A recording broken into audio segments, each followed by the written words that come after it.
And do you believe there is such a thing as sin? Well, I think the greatest sin in the world is bringing children into the world. What? Hold up. What is up, kinfolk? How y'all doing? I hope y'all are doing well. So Kanye West, in a couple of his recent interviews, he talked about how 50% of black people in New York City have been aborted, which is absolutely insane, right? But that would only be possible because of an organization called Planned Parenthood.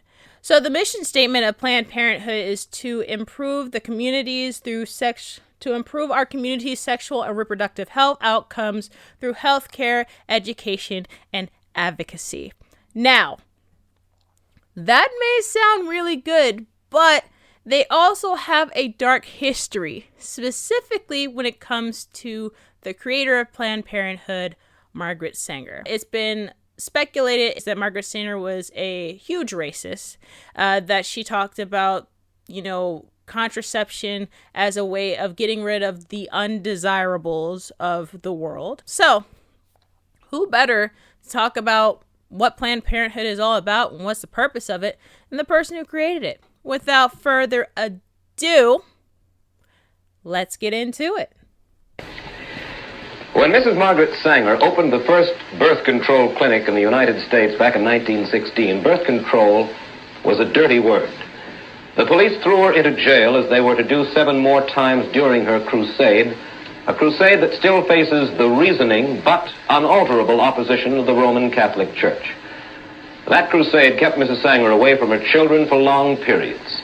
It helped to break up her first marriage, and she suffered constant, harrowing social abuse. Mrs. Sanger, in view of all of that, let me ask you this first of all. Why did you do it? I realize that you had an intellectual conviction that birth control was a boon to mankind, but I'm sure that others have that conviction too. And so what I'd like to know is this. What events, what emotions in your life made Margaret Sanger a crusader for birth control?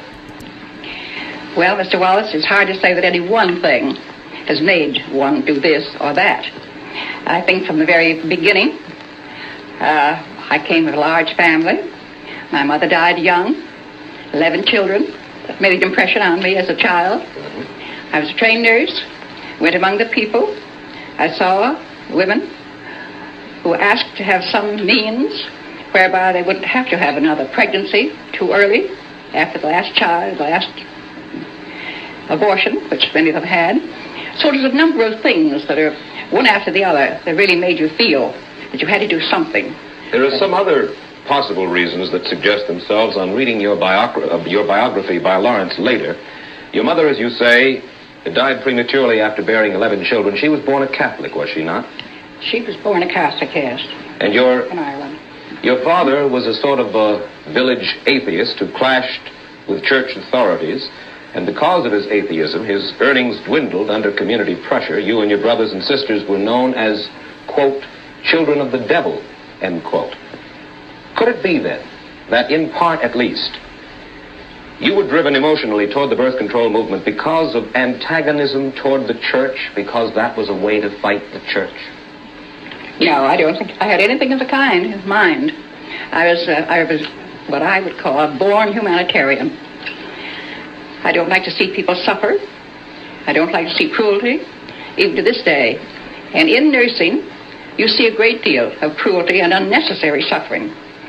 At that time, there was no opposition as far as the church was concerned, any church.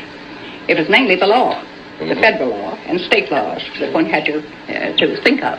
The church was not in my mind at all.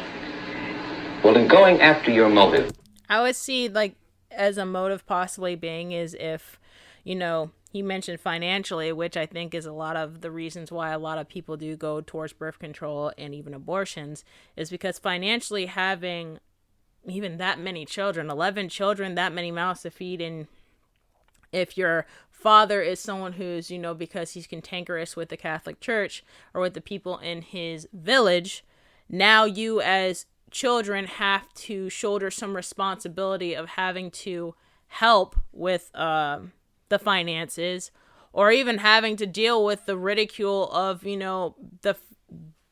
of your parents, so I could see that potentially being a motivating factor. And I will press you just a little bit more about that and then get to the specifics of this evening.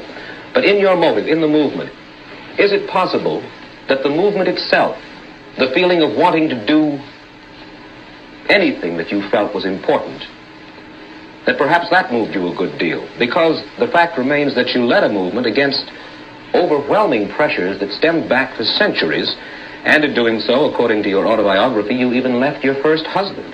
And you wrote this to a friend, Mrs. Sanger. You said, "Where is the man to give me what the movement gives in joy and interest and freedom?" Now, what was this joy, this freedom that you craved? Well, I don't remember that letter, who it was written, but I think that it was not a question of marriage at all. There was a certain satisfaction in doing something that was going to alleviate the sufferings of women in particular, and I was quite a feminist at the time. Obviously. And I naturally didn't want to see women take all the suffering of childbearing and of pregnancies. So it was a pleasure, in a sense, I think that you were striking at an archaic law, which it was. It's put on the statute books by Anthony Comstock some years ago, and no one had stood up against it. No one had tried to change the laws. And at that time, not even a doctor had a right to use the United States mails and common carriers for books, for learning, for anything that he had to do with this question. It was considered obscene. The whole question was considered obscene. Mrs. Sanger, you have helped to spread the birth control movement not only here in the United States, but in Europe and the Orient as well. Why? Why is birth control of such vital importance internationally? Is it just to save women suffering? Is that the only reason in your mind? Well, not entirely. The population question is a great concern today, and the rate at which the births come in to we're saving them now. At one time, when children died, they didn't have the food. Today, our population all over the world is getting certainly better consideration and better conditions than they had at the time that I was there. I went to every country because I was invited. And I didn't go into the country myself. I was invited to go to Japan and to speak there, have 8 lectures on the question of birth control and peace. Well, do you believe that... That's very interesting. So she's already talking about population control as a means of dealing with it.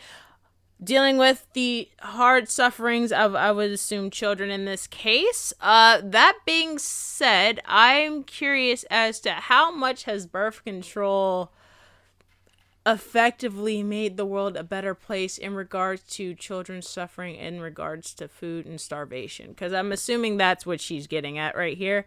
I don't know much about it, but I don't think it's probably changed anything like that. And also, I'm curious as to what they mean by woman suffering, because woman suffering, how we describe it now, is definitely going to be a lot different than, I think this was shot in 1957. I think that's what the timestamp said for when this interview was done. So the degree of suffering for women is going to be a lot different back then than it is now. Some things are going to be similar. Some things have changed a lot. So I'm really curious as to if they'll actually describe what exactly is woman suffering and what is it that she truly wants to cure. If it's just the struggle of childbearing in terms of the pain and suffering of childbearing, then yeah, I guess mission accomplished. If she mentioned population control, so to a certain extent, yeah, to Kanye's point, 50% of abortions are happening in New York City are from Black people. So if we're talking about population control and specifically ethnically population control, I would say that was a job well done. Birth control is essential if we want to keep millions of people across the world from starving. Is that your thesis? Say it again. Do you feel that birth control is essential to keep millions of people across the world from starving? Well, I think that birth control, if you keep your population more or less static until you pick up your resources. Certainly you'll keep prevent their starving. What's more important, birth control or picking up the resources? Well, picking up the resources, there's just a limit to that, too. There's just so much. Take Japan. And she cannot feed. They've had the best experts come there when MacArthur was there. And the best experts to say that they have 20 million more people than they can feed. She's got to be fed outside in some way. She's got to have that kind of help if she's going to keep from fighting. But certainly around the world there is potential agricultural land that is not being properly used now. Just this past year, on May 21st, the New York Times summarized an important study of the world's food resources made by Professor James Bonner of the California Institute of Technology. Professor Bonner says the world is not using 1 billion acres of potential agricultural land, and he adds that if this land were used and present agricultural land were improved, the entire world could be fed adequately, even if the population increased by 1/3 in the next 50 years. Oh, Mr. Wells, you hear so many fantastic things of what can happen, what may happen. This and that, I've heard it for the last 30 years, at any rate, of what could be done, but it's never done. And the thing is, what is it now? What have we got today? A very distinguished woman spoke to me about Arizona. And she said, I wish you wouldn't talk about population. She said, all the population of the United States could be put in one state. And I said, what state? She said, Arizona. I said, did you ever hear of caliche? She didn't know that I was talking about a delicatessen or what. I said, well, caliche is harder than any rock. And it is about 3 inches below the ground, where it looks beautiful. It looks as if you could have food. It looks as if you could have corn or wheat or cotton. But as a matter of fact, you have to dynamite caliche out of the ground in order to have a little shrub, have a little grass or a few flowers. So there are many problems that when it comes to that. And the demographers, I never heard of anyone that would agree with that we could have another in the world. Another. So her argument is, why improve what could happen later on down the line when we could just abort and regulate the population now? So far, that's what I'm following. Which is very, and I'll even play devil's advocate because I'm a Christian, I'm pro-life, I don't believe in abortion. I'll even give you that, okay, let's just use contraception, no abortion. Why don't we just try to improve both at the same exact time? And for her point, it's like, I don't think you should just throw the baby out with the bathwater and saying it's not going to happen, therefore we need birth control. I'll be like, well, hold on. Well, if we do have land that can be used as resources to help with the population, then why don't we do it? Now, we can also go into the fact that now we're having a food crisis currently, and instead of doing exactly that, taking advantage of what we do have agriculturally, people are told not to farm. They're like throwing milk out. It's just absolutely insane. So it's like, instead of doing what we know will 100% work, which is we need more food, okay, let's take advantage of what we have to farm more food. The opposite is like, well, rather than pushing towards that, we just try to regulate the population. Another third. Well, you say that originally the opposition was in all law, and you have to fight against that. Today, your opposition stems mainly from where? From what source? Well, I think that the opposition is mainly from the hierarchy of the Roman Catholic Church. Of the Church. Well, now hierarchy. Of the hierarchy of the Church. You feel that the parishioners themselves, the lay people in the Church, are not against birth control? I feel they come to all of our clinics just the same as the non-Catholics do. Exactly the same. Well, let's look at the official Catholic position. Opposition to birth control. I read now from a church publication called The Question Box. In forbidding birth control, it says the following. It says, the immediate purpose and primary end of marriage is the begetting of children. When the marital relation is so used as to render the fulfillment of its purposes impossible, that is by birth control, it is used unethically and unnaturally. Now, what's wrong with that position? Well, it's very wrong. It's not normal. It's not, it has the wrong attitude toward marriage, toward love, toward the relationships between men and women. Well, the natural law they say, is that, first of all, the primary function of sex in marriage is to beget children. Do you disagree with that? I disagree with it 100%. Your feeling is what, then? My feeling is that love and the attraction between men and women, in many cases, the very finest relationship, has nothing to do with bearing a child. It's secondary. Many, many times we know that. You see your birth rate, you talk to people who have very happy marriages and they're not having babies every year. Yes, I think that's a celibate attitude. Purely. I agree with her, but I slightly disagree with her. Not all marriages are purely for the, like, having kids. However, I feel like just cheapening it to just love alone is why we have a lot of issues in terms of not even like birth rates. I'm just talking about divorce rates, because at the point, I feel like marriage is so complex and we don't actually understand exactly what it is. And when we cheapen it just to just love, is there love? Absolutely. But love requires work. And to just say that, is purely just love, I'm like, there's a lot more to it than that. A celibate attitude, but you agree that Catholicism, according to the tenets of Catholicism, they rule that birth control violates not only the church's position, it isn't the church's position, but they say that it violates a natural law, as I have just explained. Therefore, birth control is a sin, no matter who practices it. Now, the violation of the natural law, according, you certainly can take no issue with the natural law as the hierarchy of the Catholic Church regards it. Well, I certainly do take issue with it. I think it's untrue, and I think it's unnatural. Well, let me ask you... Everything bears it out that it's an unnatural attitude to take. And how do they know? I mean, after all, they're celibates. They don't know love. They don't know marriage. They know nothing about bringing up children or any of the marriage problems of life. And yet they speak to people as if they were God. Let me ask you this question. Suppose a healthy, a well-to-do couple decide for some reason never to have children, use birth control all their lives. Would you say that your methods are being misused, Mrs. Sanger?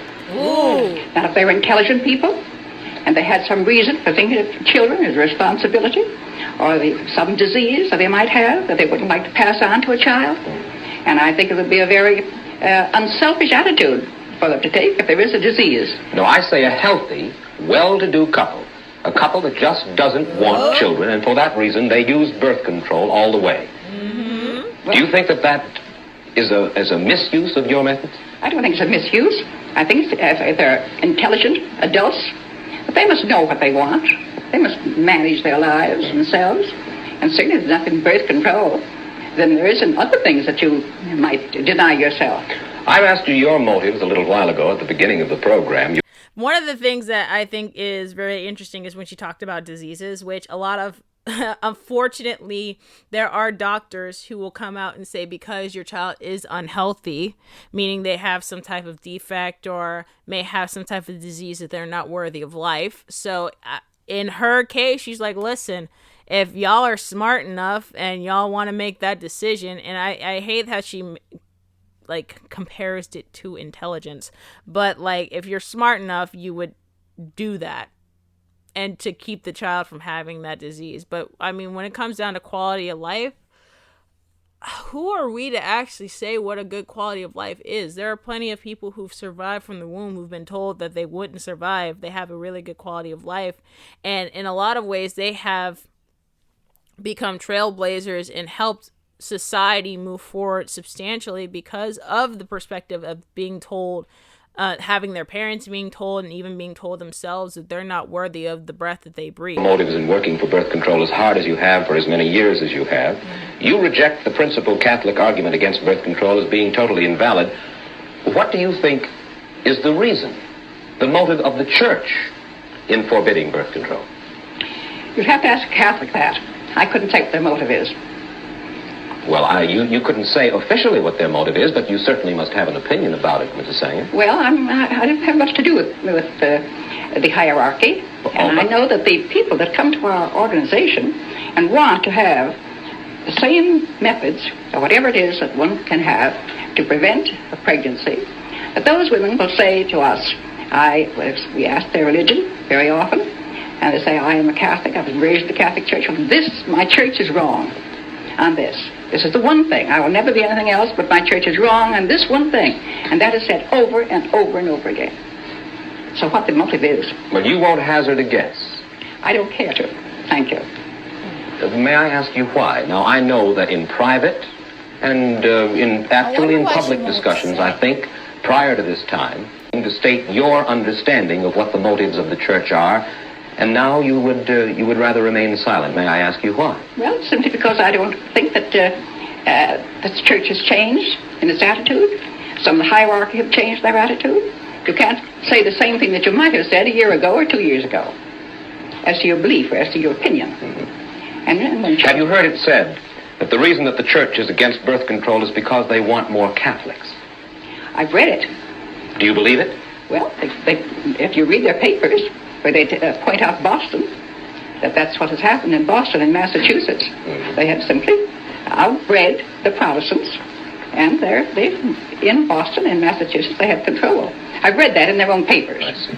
Of course, the church's answer, and I read now from a pamphlet published by the Redemptorist Fathers in Missouri, says as follows. It says that point of view about wanting more Catholics is nonsense. Quote, the Catholic Church does not command Catholic husbands and wives to have even one child. The Church considers it more than normally meritorious for them to have no children if they mutually and perpetually give up the use of the marriage rite for the love of God. All right. I don't quote what they do. So I think that the question in my mind is that they do and order their own people to do as they wish. But I object to their having the same rules for people who are not the same religion. Well, they believe, you see, that it is a natural law, not a Catholic law, but a natural law, and therefore a sin not just for Catholics, but a sin for all peoples. And I think that there are other religious groups, that very, very Orthodox Jews feel the same way about birth control. Let's look at another argument against birth control, Mrs. Sang, published in Red Book magazine in March of 1956. It says birth control is a devastating social force which tends to weaken the moral fiber of the community. Immunity from parenthood encourages promiscuity, particularly when unmarried persons can so easily avail themselves of the devices. Yep. Do you doubt that? I doubt it.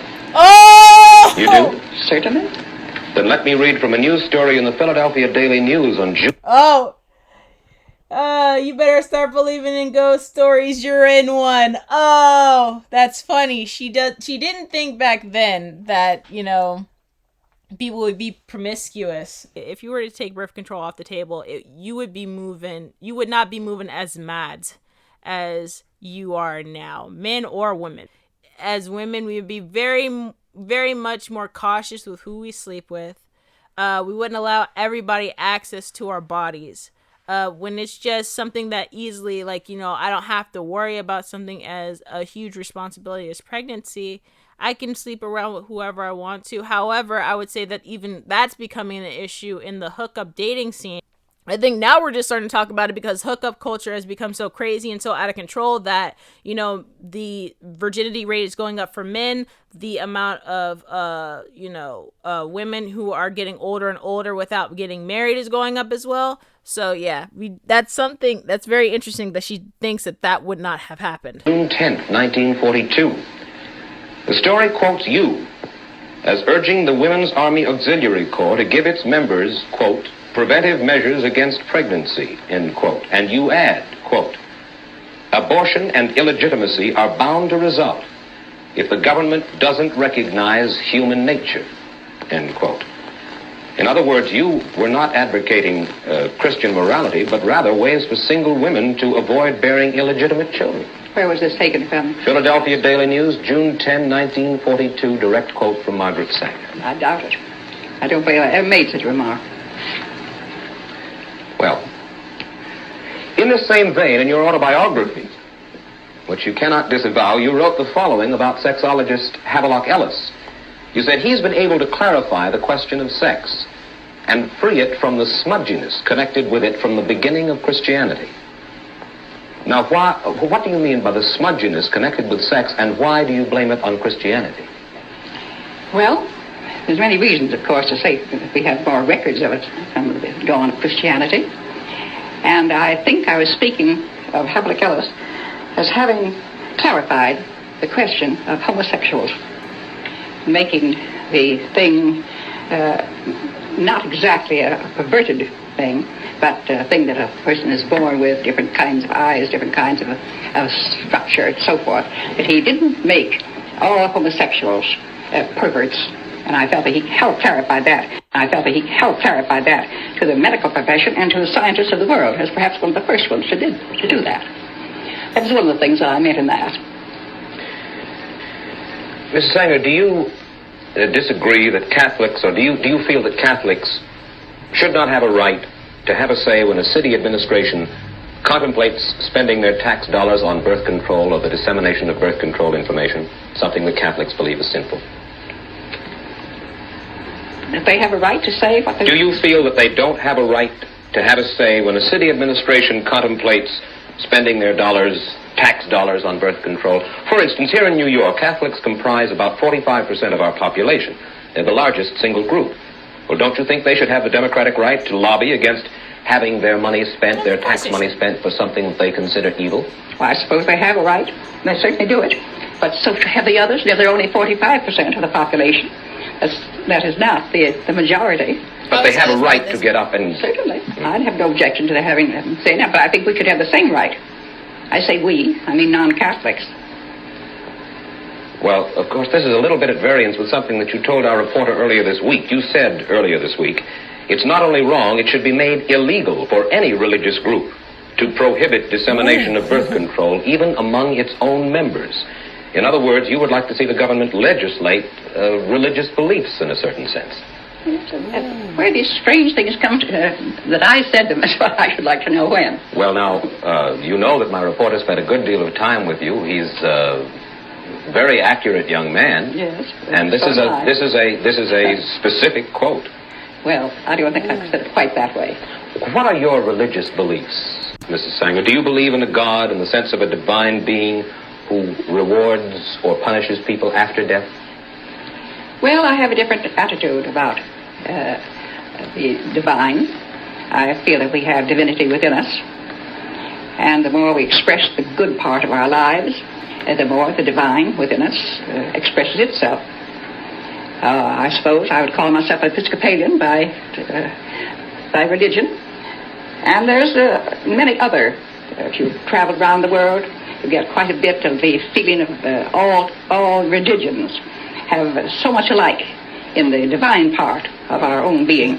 And I suppose you just couldn't put that in a book, or you couldn't put it into a phrase or a sentence. Do you believe in sin? When I say believe, I don't mean to believe in committing sin. Do you believe there is such a thing as sin? Well, I think the greatest sin in the world is bringing children into the world. What? Oh, God. She was doing well. Oh, man. Despite the fact that I'm a Christian, I know I'm going to disagree with a lot of what she said, but some of the stuff I'm like, okay, this isn't so bad, this isn't so bad, this isn't so bad. And then all of a sudden, she starts with that. Okay, I'm gonna rewind it, let her actually finish her whole spiel, but I have a feeling I'm not. We'll see. Well, I think the greatest sin in the world is bringing children into the world that have disease from their parents, that have no chance in the world to be a human being, practically. Delinquents, prisoners, all sorts of things just marked when they're born. That, to me, is the greatest sin that people can commit.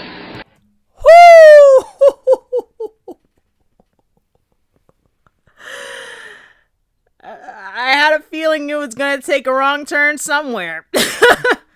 Wow. If you have a disease, to bring a person into the world who has a disease or has a disability is a sin. If you have someone who is a delinquent or a criminal, to bring them into the world is a sin. That is insane. Because who are you to decide the quality of someone's life, in that, because there are a lot of people who are born into situations that are not ideal, and they end up becoming some of the best people that society could have ever needed for such a time as this. And then you have people in some ways who are very affluent. I'll use finances as an example, who become some of the worst hellraisers that, you know, society could have ever seen. I mean, even scientists, to a certain extent, like, you know, we see how there is a dark side. We will praise scientists in terms of a lot of the things that they push forward. But if you look at science, also has a dark side in terms of some of the experimentations they've done on people. Even now, it's not just like, you know, something that happened back in the day. They still do that stuff now. And we would argue that these people need to be born because they're scientists. But if you look into the morality that they have, or the lack thereof, this is sad. But it's everything that she's saying is literally what a lot of women's champions say, like, this is the way that we should go. But sin in the ordinary sense that we regard it, do you believe or do you not believe? Well, what would they be? Do you believe that infidelity is a sin? Well, I'm not going to specify what I think is sin. I've stated what I think is the worst sin. Yes, but then you asked me to say what, and I said what, and you refused to answer me? Yes, I don't know about infidelity. It has so many personalities to it, and what a person's own belief is. I couldn't generalize any of those things as being sin. Murder is a sin. Well, that's naturally a thing. Murder is a sin or not. It's a terrible act. Now then, Mrs. Sanger, there are nearly 400,000 divorces or annulments in America each year. What, and this is hard to do in the short time, of course, that we have, what would you recommend to cut down our divorce rate? Well, as a great many of our clinics are including in the work that they do in birth control clinics, having marriage counseling. So when the woman or the man come and complain of their marriage on the skids, we invite them to come and have special talks with some of our psychiatrists or others who are making a study of that all over the country, where we have about 500 clinics. They almost all include marriage counseling and marriage erection. May I ask you this? Could it be that women in the United States have become too independent, that they've followed the lead of women like Margaret Sanger by neglecting family life for a career? Let me quote from your biography describing your second marriage to Noah Slee. Quote, in New York, Mrs. Sanger maintained every clause of their compact of independence. They had separate apartments, they telephoned each other for dinner or theater engagements, or passed notes back and forth. Would you call this a sound formula for marriage, Mrs. Sanger? Different people, yes. It certainly was for me and for my husband. We had a very happy marriage consulting. He had different friends than I had, and I don't believe in forcing. After all, we were two adults, and forcing your friends on another person who may have an entirely different outlook. It worked out very well. I know that it did. You have two sons. One final question. You have two sons. How many children have they? Would you like to see them? I would indeed. As well as... How many children? That's 6 in this family? 5 boys and a girl in that family. And in the other family? 2 girls. 2 girls. Miss Sanger, I thank you so much for taking time out and coming and talking to us here this evening. It's funny how she lights up looking at her own grandchildren and that she has kids, because I would have assumed she didn't. When she said the biggest sin was bringing people into the world who have disease, who are delinquent, who are this, and that is literally the talking points that we use today to basically say that some lives are absolutely meaningless and should be cast away and thrown away is mind-boggling to me. If you guys enjoyed the video, go ahead and give it a like, leave a comment down below, let me know what you guys thought of it, and subscribe so that way you can get notified when I drop the next one. As always, kinfolk, I love y'all. Peace.